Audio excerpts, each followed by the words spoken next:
Esse é o Ancapsu e nós vamos falar agora sobre a torcida da imprensa brasileira pelo Irã. Cara, é um absurdo que numa guerra que tem claramente um lado correto, que é o lado de Israel, e um lado errado, que é o lado do Irã, a imprensa brasileira decidiu torcer pelo Irã. É uma torcida aberta. Quem chamou atenção para isso foi o Ricardo Feltrin. Vocês conhecem o canal do Ricardo Feltrin, eu sempre falo dele aqui.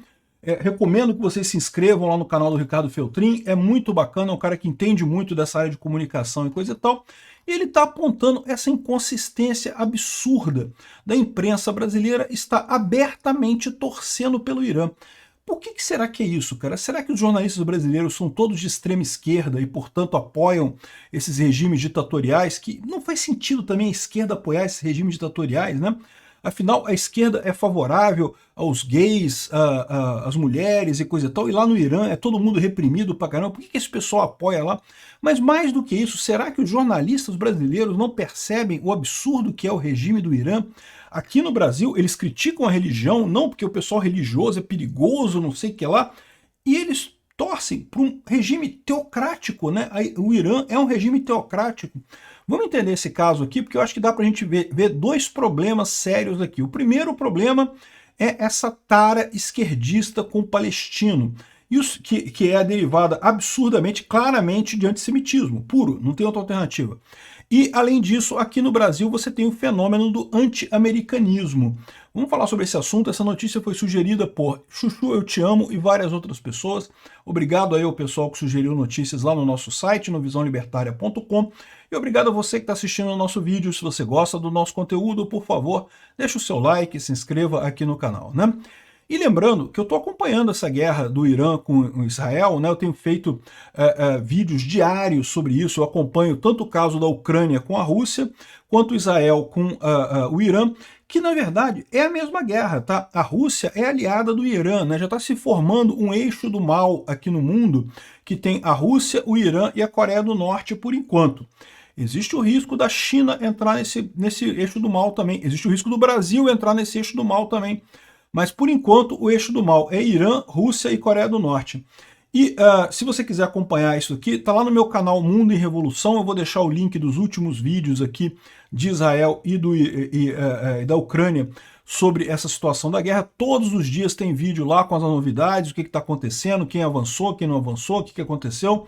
Recomendo que vocês acompanhem por lá, porque, vai por mim, não tem nada mais importante no mundo neste momento do que essa guerra, tá? Ah, mas o Bolsonaro está sendo acusado pelo Alexandre de Moraes. Isso é importante? É lógico que é importante. Ah, o STF está fazendo censura. É importante? É importante pra caramba. Nada é mais importante do que essas guerras que estão acontecendo. Isso vai definir o nosso mundo nos próximos 200 anos. Não vai ser esse caso. O Alexandre de Moraes está claramente errado.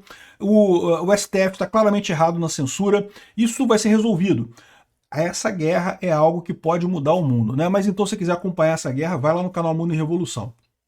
Agora, a grande dúvida é, por que a imprensa brasileira é tão amiga de ditadores terroristas como o pessoal do Irã, né?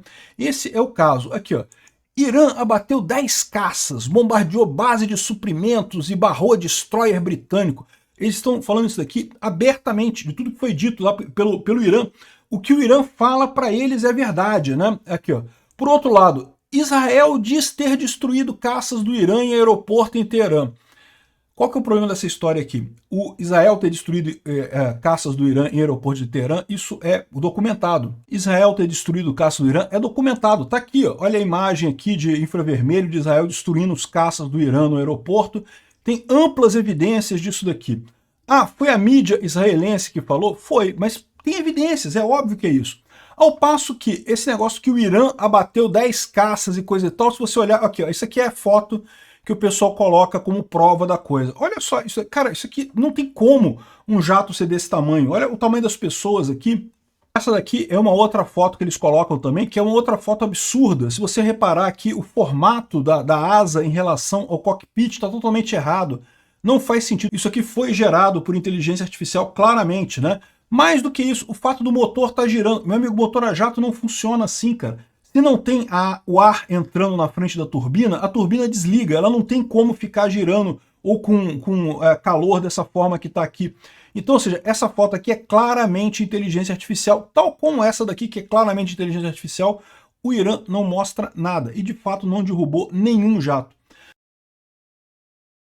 Aí a dúvida que fica é essa: por que que a imprensa brasileira está torcendo pelo Irã? Qual que é a lógica disso daqui, né? Aqui, olha só outro caso aqui. Guerra entre Israel e Irã é uma das mais inúteis do mundo, avalia um professor. Aí o pessoal chama o pessoal esquerdista, né? Porque essa é a referência deles, né? Aqui, ó, segundo esse professor aqui, ó, é uma das guerras mais inúteis do mundo. Ela não visa ocupação territorial, porque ambos os países têm uma distância muito grande. Verdade, não tem ocupação territorial. Visa queda de regime. Não, não, não. Ela visa impedir que o Irã tenha bombas nucleares. Essa é a preocupação de Israel. Visa queda de regime. Seria ótimo se mudasse o regime dos ayatollahs, né? Para pensar. É um regime teocrático, é um regime que oprime as mulheres, é um regime que oprime homossexuais. Homossexualismo no Irã é crime, tá? É pena, e as penas são duríssimas para homossexuais lá no Irã, né? Uma vez que Israel alega que o Irã é um regime autoritário. Israel alega que o Irã é um regime autoritário? Peraí, qualquer pessoa vê. Vocês não acompanharam o caso da Mahsa Amini? A gente falou sobre isso aqui no canal. A Mahsa Amini era uma estudante de 19 anos, que é curda, nem é muçulmana, e foi pega pela polícia de costumes do Irã usando o véu errado. Ela botou o véu na cabeça e botou errado. Não é que ela não estava usando o véu, não. Ela usou o véu errado. E daí ela apanhou da polícia e acabou morrendo. Foi para o hospital, ficou internada uns dias e acabou morrendo no hospital em função de espancamento que foi feito, porque ela estava... E peraí, você fala, não, que Israel alega que o Irã é um regime autoritário que precisa ser derrubado. Uai, que negócio é esse? É evidentemente que é um regime autoritário absurdo, né? Sabemos que quando há um ataque externo, a população se une em torno do governo e não contra ele. Eu não sei não, tá? O Irã tem muita gente torcendo contra o regime dos ayatollahs lá, até porque a quantidade de pessoas que é muçulmana lá no Irã é bem menor do que as estatísticas sugerem. Você sabe que no Irã, em países muçulmanos, a apostasia é crime, né? A apostasia é quando você deixa de acreditar na religião, você vira ateu. Isso é crime no Irã, né? Você pode até passar de muçulmano para cristão, para zoroastrianista, pode mudar até de religião, mas se você ficar ateu, é apostasia, isso é crime de morte lá no Irã, né? Então, muitas pessoas lá se dizem muçulmanos apenas para não dizer que são ateus. E está cada vez diminuindo o número de muçulmanos lá no Irã, justamente porque ninguém leva a sério isso, né? E você não pode dizer o contrário, não pode dizer que você tem outra religião. Então sim, tem uma população grande no Irã que é contra o governo do Irã. Agora, no final das contas, o fato de ser mudar regime ou não, isso é secundário. Isso que ele está falando aqui é secundário. O que o Israel não quer é o Irã com bomba atômica, e que realmente seria um risco enorme para todos os países da região. A escalada em relações às estações petrolíferas é outra coisa perigosa. Não acontece desde a guerra entre Irã e Iraque, quando houve destruições mútuas, e isso pode permitir ao Irã atacar estações petrolíferas e de gás natural de Israel, que são importantíssimas. O que ele está errando aqui? O Irã atacou primeiro as estações de petróleo de Israel. Israel, quando fez o primeiro ataque, visou apenas instalações nucleares e militares do Irã. Nenhum ataque foi feito contra instalações petrolíferas do Irã. Aí o Irã foi e atacou a refinaria de Haifa, que é a principal refinaria de Israel. Aí, em seguida, Israel começou a atacar essas refinarias do Irã. Aí o cara coloca aqui, não, porque é um absurdo Israel está atacando isso. Peraí, Israel foi vítima primeiro, né? Se houver uma escalada nesse sentido, pode haver um envolvimento mundial e o preço do petróleo subir sem controle. É verdade, o preço do petróleo pode subir sem controle. Isso é um fato, né? Aí tem outro cara que reclama... Mas aí, o que você chama atenção nessa história toda aqui é que eles só chamam gente a favor do Irã. É impressionante, o pessoal criticando Israel e coisa e tal. O que acontece nesse caso, né? Bom, eu não sei, tá? Sinceramente não sei por que esse pessoal torce para o Irã. Não faz sentido nenhum na minha cabeça. Aliás, o Feltrin também explica muito bem aqui aquela história de por que como que Israel invadiu os palestinos, não sei o que lá, o que é uma farsa, né? Não é isso que aconteceu, né? O Império Otomano que existia nessa região toda aqui, ele caiu na Primeira Guerra Mundial. Deixou de existir, simplesmente desmanchou no ar. A Inglaterra e a França ocuparam essa área toda aqui. Então, essa área toda aqui era controlada por Inglaterra e por França. E aí o que aconteceu? Quando terminou a Primeira Guerra Mundial, Israel já sinalizou a vontade de devolver esses territórios para o povo da região. Mas no final da Primeira Guerra Mundial ainda não sabia como fazer isso. Quando teve a Segunda Guerra Mundial e a perseguição aos judeus e coisa e tal, no final das contas a ONU recomendou que Israel fizesse a separação dessa área aqui, reservando uma área para os judeus e uma área para os árabes. Como tinha mais árabes que judeus, Israel fez a seguinte partição aqui, ó. Tá aqui o mapa que fez aqui. Olha só, a Jordânia, essa área aqui era a área chamado Mandato Britânico, né? Era a Jordânia e Israel. Então Israel colocou, o Império Britânico colocou 3/4 da área para os árabes, para os muçulmanos, que é a Jordânia, e 1/4 para os judeus, que é Israel. Né, ficou o Líbano para os cristãos. O Líbano, vocês sabem, é cristão, ainda remanescente da época das cruzadas, que os cristãos ocuparam aquela área por muito tempo e coisa e tal, tem muitos cristãos nessa área, e o resto todo aqui é muçulmano, como já é há algum tempo. Né? Então, ficou Israel, o pedacinho de Israel ali para os judeus, 1/4 do mandato britânico, e o resto para os árabes. Então já está dividido, já tem a solução de 2 estados. A solução de 2 estados é isso, é a Jordânia para os árabes e Israel para os judeus. E é isso aí, não tem o que fazer mais, né? Não tem que dividir mais isso daí. O que aconteceu? Quando Israel foi criada, os árabes invadiram. Invadiram e ocuparam a Cisjordânia e a faixa de Gaza. Então, os árabes é que invadiram o território de Israel. Não foi o contrário. Israel nunca invadiu o território árabe nenhum. Israel recebeu o território do Império Britânico, que era o legítimo detentor daquela área ali, ou pelo menos, se você entende que países podem ser detentores de área, era o cara legítimo nessa situação. Então, essa foi o caso aqui, né? Então, por que jornalistas brasileiros são a favor do Irã, né? E eu sinceramente não sei. Não sei te dizer por quê. Não entra na minha cabeça. Mas eu aponto duas coisas, né? A primeira coisa é o antissemitismo, né? O antissemitismo é uma visão arraigada na cultura nacional, na verdade mundial, né? Sempre existiu isso, tanto que foi usado pelo Hitler na Segunda Guerra Mundial, mas isso já era mais antigo do que ele. Esse preconceito com os judeus deriva do fato de que as sociedades judias elas são muito unidas e acabam muito um ajudando o outro e coisa e tal, então acabam levando a culpa, né? Quando os judeus chegam num lugar, eles tendem a se reunir muito entre eles e são meio isolados do resto da população local. Então tendem a atrair esse tipo de preconceito. Isso já existe desde 1500, lá vai Pedrinha. E é um absurdo, evidentemente, é uma coisa errada, mas principalmente com o advento do nazismo, o pessoal começou com essa ideia de que os judeus têm uma grande organização, que controlam o mundo, que não sei o que lá, que eles são responsáveis pela pobreza das pessoas, porque eles ganham dinheiro, não sei o que lá. O que é um absurdo completo, não tem lógica nenhuma.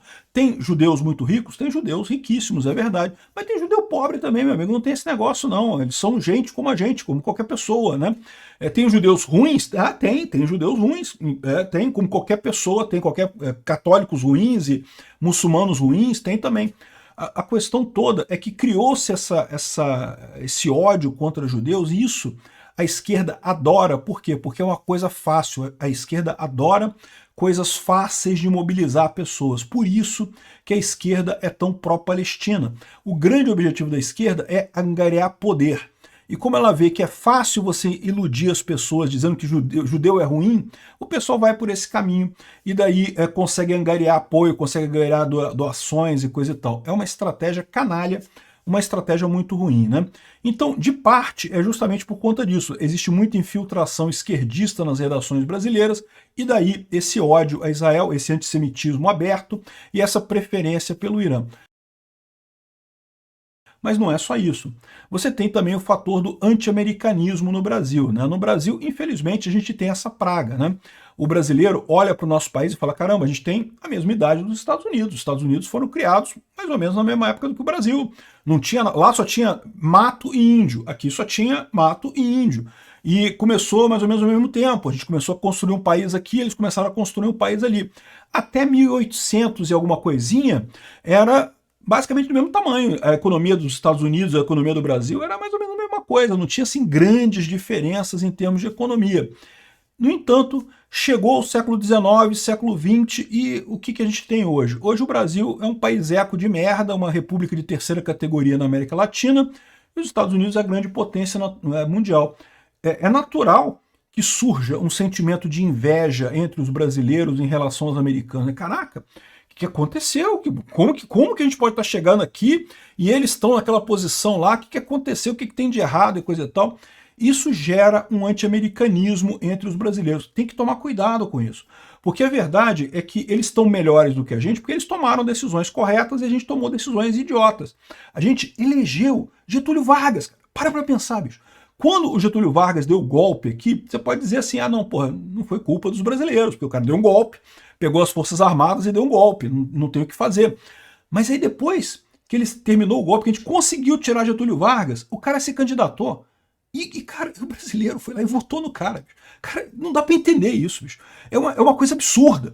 E depois o Lula, cara, bicho, o Lula roubou pra caralho a Petrobras, o Petrolão, o Mensalão. O cara é um corrupto pinguço. E aí depois ele volta, ele se candidata e o brasileiro vai lá e vota do cara, bicho. Não tem como justificar isso, bicho. É porque o brasileiro tem tomado decisões erradas. É por isso que a gente tá na merda. E os Estados Unidos estão muito melhor do que a gente, porque tem tomado decisões corretas. Tem evitado essas figuras idiotas e com retardo mental, como Getúlio Vargas, como o Lula, e optado por pessoas que pensam, né? É isso que fez a diferença no final das contas. Não é nenhuma mágica, nenhuma conspiração mundial, nenhum roubo de recursos, não tem nada disso. Os caras tomaram decisões corretas, a gente tomou decisões erradas. É por isso o problema. Mas existe, de fato, é inegável, uma certa ressentimento brasileiro com os Estados Unidos, né? E aí deriva nesse tipo de coisa também. Eu vi gente falando assim, não, porque o Irã pode ter arma atômica, por que Israel pode ter arma atômica, por que o Irã não pode ter arma atômica, que negócio é esse? Gente, o Irã não pode ter arma atômica porque é uma cambada de maluco religioso, extremista ali. Se esse pessoal tiver arma atômica, eles vão usar essa arma atômica. Esse pessoal não está preocupado com comércio, com justiça, com coisa e tal. Eles acham que vão encontrar 72 virgens no céu depois, então, pô, usa arma atômica. São loucos, são malucos completos, né?